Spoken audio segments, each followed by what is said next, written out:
Welcome to Vintage Sewing Wearing History. We're going to sew a gathered short sleeve to a cuff and set a dropped sleeve into an armhole today. This is for the Harriet blouse pattern, but you can use the first part of this technique to do any sort of short gathered sleeve. You're going to need your cuffs already interfaced and your sleeve. Finish the underarms of your sleeve first. Mark your dots and your markings on your pattern. And then we're going to run 2 sets of gathering stitches both on top and bottom of the sleeve pattern. After this, take your cuff that's already interfaced, match your notches, and you're going to do the ends first up until that little dot for the gathering where it starts. Flip it over to that side, and then you're going to pull that all in to gather it into place. I'm choosing to work flat with this sleeve because I find it might be a little easier to seam it first to the cuff and then to the underarm. So we're going to be wiggling over our gathers. I find it's easy to work nice and flat to get those sleeve gathers spaced evenly instead of working in the round. So first I secure my edges there to make sure I've got good gathers. Then I'm easing my gathers all the way across by pulling those 2 gathering threads. I want to make sure my gathers are evenly spaced. When it's done, it looks like that. Now you're going to sew your seam allowance all the way to both sides, remembering to backstitch. And when it's pressed, it looks like this. Press the gathering up towards the cuff. That's what it looks on the right side. Now we're going to match the underarm seam. So just match those 2 edges together and then sew and remember to backstitch. Flip up your seam allowance like this on your cuff. Now you're going to roll that to the wrong side and you're going to match your underarm seam and pin that and then ease all these gathers inside so it's sandwiched inside the cuff. Grab your pins and match those seams and then pin all the way around. You can work slowly to make sure that you don't have any of the gathering peeking out. You want all the gathers to be inside so the raw edges are encased inside the cuff.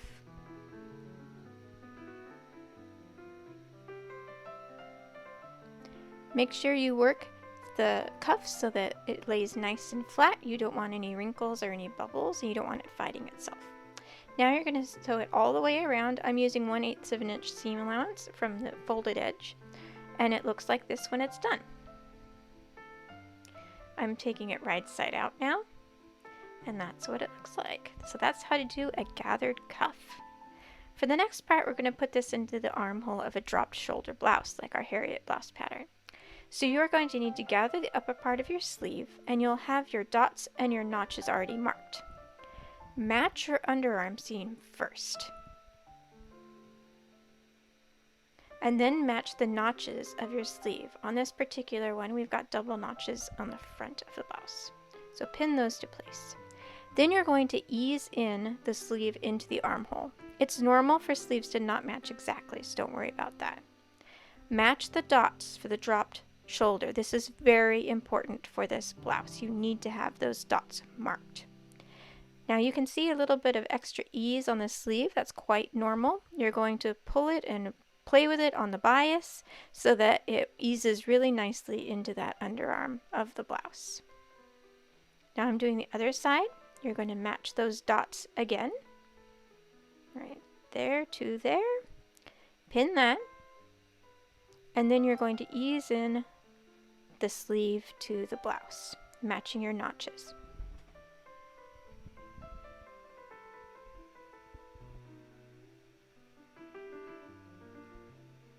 You can see a little bubble there, so you can wiggle it around until it looks like it fits well. You don't want any sort of pleats or your stitching to catch any extra fabric, so make it nice and smooth. Okay, now we're going to do the upper part. So this is the upper part of the shoulder. If we go to the inside of the blouse, you can see that sort of curved edge right there. Now you've got your dots, so you're going to clip into the dot, but not past the dot. You don't want to clip past it because then your seam will fray and show on the outside. You just need it to be able to move like you saw I just did. Now take the gathering for the sleeve cap and you're going to ease that into the cap on the blouse. There should be a notch on your pattern for you to match it to the blouse. Unfortunately, I forgot to mark it on mine, which is not smart. Don't be like me. So now just ease those gathers around, make sure they're evenly spaced, just like you did with the cuff.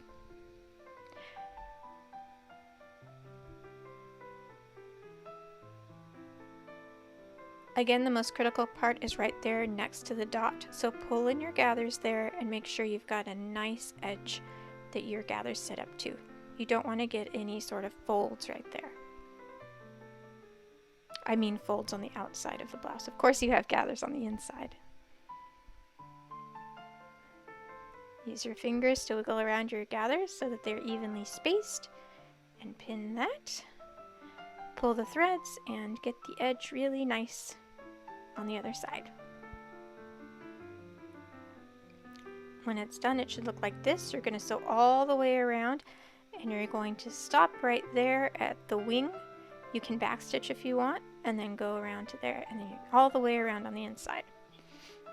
When it's finished, it looks like this. So you see the way that it moves right there? That's exactly what you want at those dots.